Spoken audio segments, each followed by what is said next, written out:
তো আমার এই আলোচনাগুলো করার একটা উদ্দেশ্য হচ্ছে আজকে আমি অন্যতম একটা বিষয় নিয়ে আলোচনা করব, যেটা বর্তমান বাংলাদেশে একটা প্রবল সমস্যা হিসেবে দেখা দিচ্ছে। সেই সমস্যাটার নাম হচ্ছে হিজবুত তাওহীদ সমস্যা। এই দলটার নাম শুনছেন? হিজবুত তাওহীদ না, তারা বলে তৌহিদ। হিজবুত তাওহীদ বলে, তাওহীদ বলে না, আমরা বলি তাওহীদ। আচ্ছা, তো এই আন্দোলনটা আসলে কোথেকে? হিজবুত তাওহীদ কি বলতে চায়? ব্রিটিশ আমলে কিছু কিছু লোক ছিল, আমরা এর আগে আলোচনা শুনছি, আল্লামা ইকবাল, জামাল উদ্দিন আফগানি, শাহ সৈয়দ আহমদ খান, ইনায়াতুল্লাহ খান মাশরিকি, এনারা সবাই মডার্নিস্ট ছিলেন। মানে মুজিজা, অলৌকিকত্ব, ফেরেশতা, অদৃশ্য দৃশ্যে বিশ্বাস করতেন না, এরা বিজ্ঞানবাদে বিশ্বাস ছিলেন।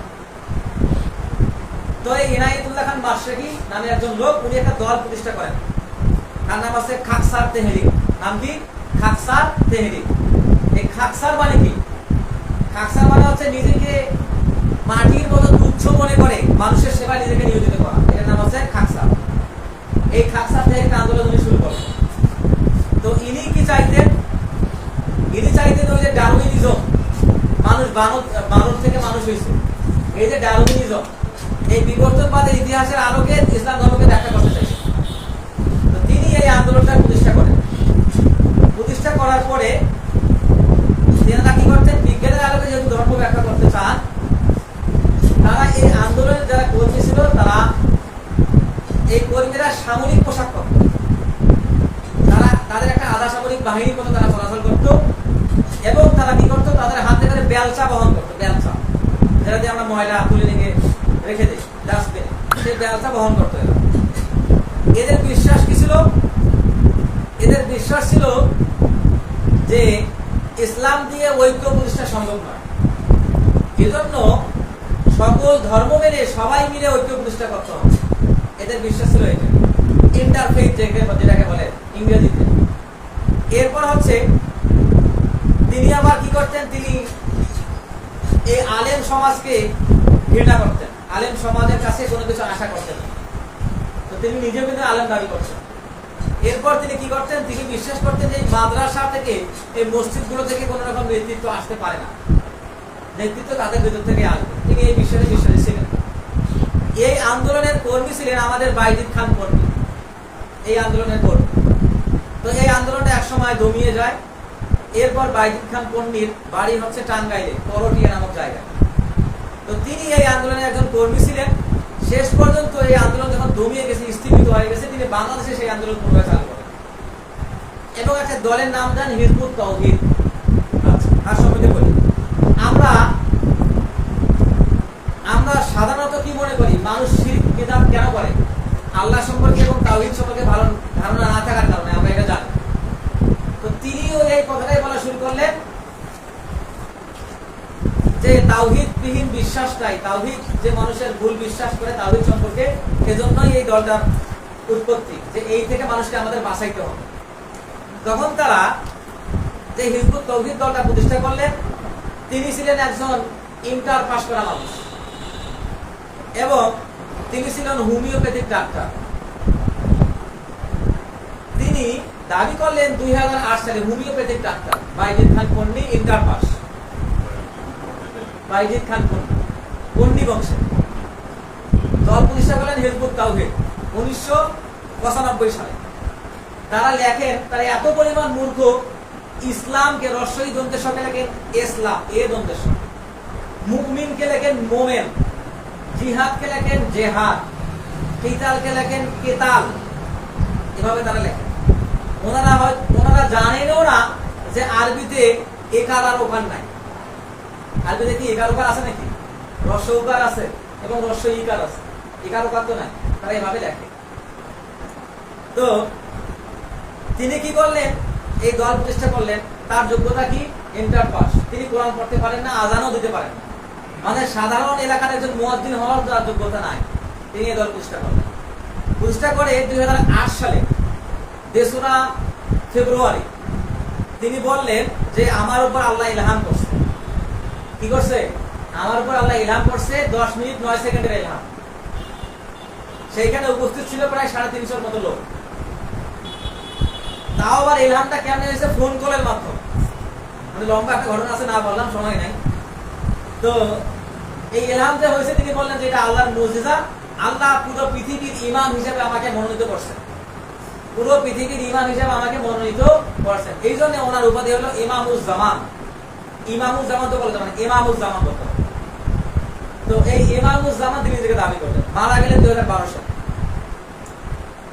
তো তাদের বিশ্বাস কি? তাদের প্রথম দাবিটা হচ্ছে নাস্তিকতার দাবি, যাকে ইংরেজিতে বলা হয় প্রবলেম অফ ইভল। এটা ব্যাখ্যা করলে অনেক লম্বা কথা বলা লাগবে, সাধারণ একটু করি। প্রবলেম অফ ইভল কি? বর্তমান মুসলিমরা বিশ্বের সবখানে মায়ের খাচ্ছে কিনা?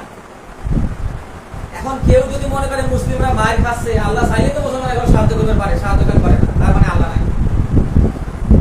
এরা এই কথা বলে না ডাইরেক্ট। এরা বলে যে বিশ্বে এত সমস্যা, এর মূল কারণ হচ্ছে বর্তমান আমরা যে ইসলাম দেখতেছি এটা প্রকৃত ইসলাম নয়।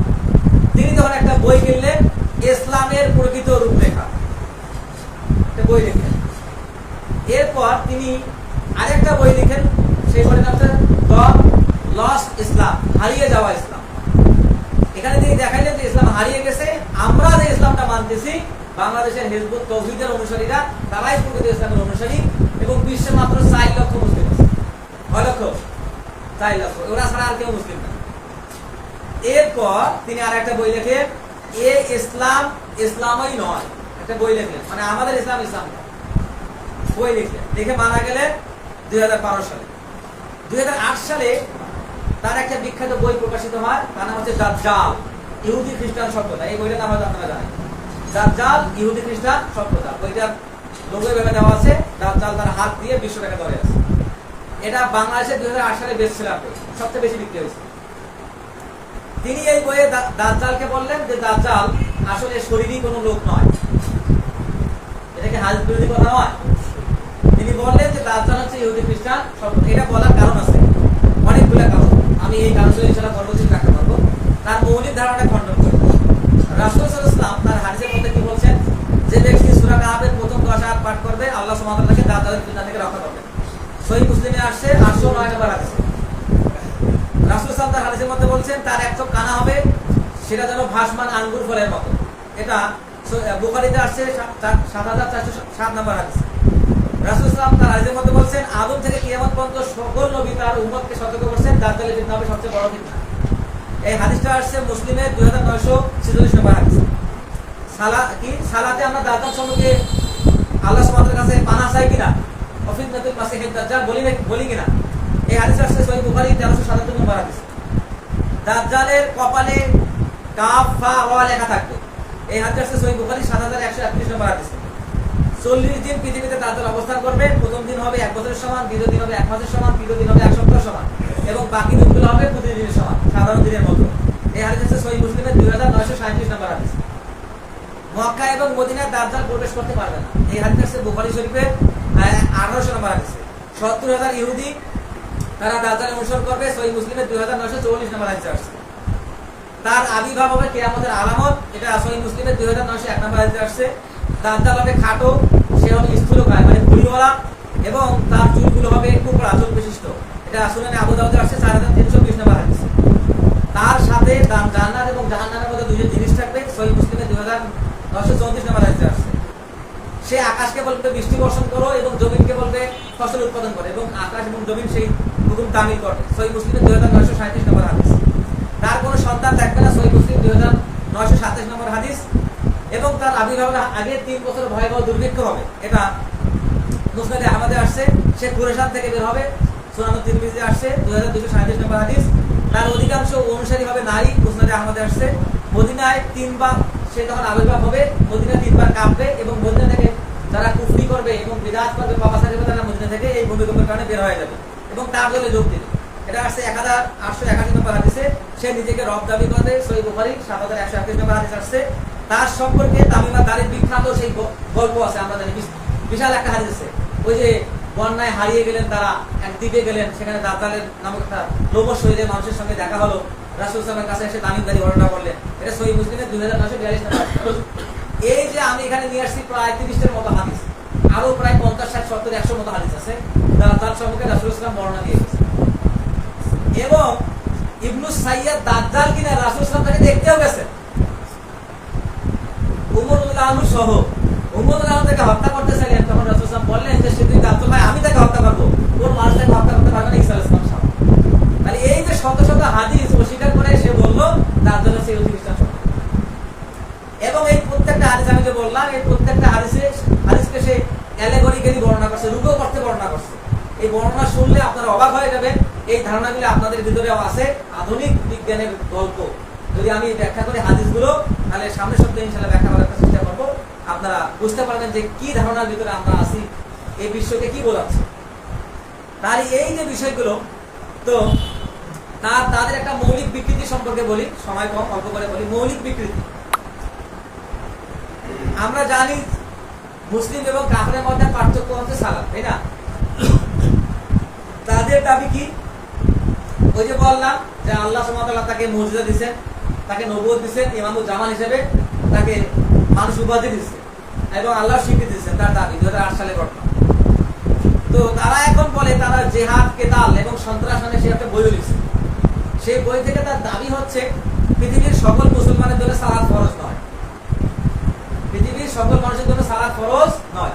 সালাত পড়বে কারা? সালাত পড়বে যারা মুজাহিদ, জিহাদের যারা সৈনিক, তারা সালাত পড়বে। এবং সে কোরআন থেকে ব্যাখ্যা করে মানুষকে শোনাচ্ছে। এই 2 দিন আগে মনে হয় ভিডিওটা ভাইরাল হয়েছে। তার বর্তমান যে ইসলামী শিক্ষা, সে এগুলো মানুষকে বোঝাচ্ছে। তো মুজাহিদের দল সালাত আদায় করবে। তাহলে কেন মুজাহিদের দল সালাত আদায় করবে? তাদের ব্যাখ্যা হচ্ছে যে আল্লাহ সুবহানাহু ওয়া তাআলা পৃথিবীতে পাঠাইছেন, এইটা মৌলিক আলাপ। শোনেন, আল্লাহ সুবহানাহু ওয়া তাআলা মানুষকে পৃথিবীতে পাঠাইছেন ক্ষমতা দখল করার জন্য। কি দখল করার জন্য? ক্ষমতা দখল করার জন্য নাকি ইবাদত করার জন্য? তাদের দাবি আল্লাহ সুবহানাহু ওয়া তাআলা মানুষকে ক্ষমতা দখল করার জন্য পৃথিবীতে পাঠাইছেন। এজন্যই জিহাদ কেতালের মাধ্যমে ক্ষমতা দখল করতে হবে। এবং যারা জিহাদ কেতাল করবে, মুজাহিদ হবে, তাদের জন্যই শুধুমাত্র সালাত। এবং তারা সালাত কেমনে আদায় করবে? তাদের সালাত দেখছেন আপনারা? দেখেন আল্লাহু আকবার, সেনাবাহিনী ট্রেনিং, রুকুতে যাবে আল্লাহু আকবার, সপান করে রুকুতে চলবে, সামি আল্লাহু লিমান হামিদা, আবার আরবির মতো প্রশিক্ষণ। এই প্রশিক্ষণগুলো দানের মাধ্যমে তারা বলতেছে, এই ট্রেনিং এর মাধ্যমে সালাত, যাকাত, হজ, যাকাত, সওম, এগুলোর মাধ্যমে কি করতে হবে? এগুলো ট্রেনিং, এগুলো জাস্ট ট্রেনিং, এগুলোর মাধ্যমে ক্ষমতা যাইতে হবে। আচ্ছা, এইটা হচ্ছে সবচেয়ে বড় গলদ বর্তমান পুরো বিশ্বের ইসলামী রাজনৈতিক দলগুলো।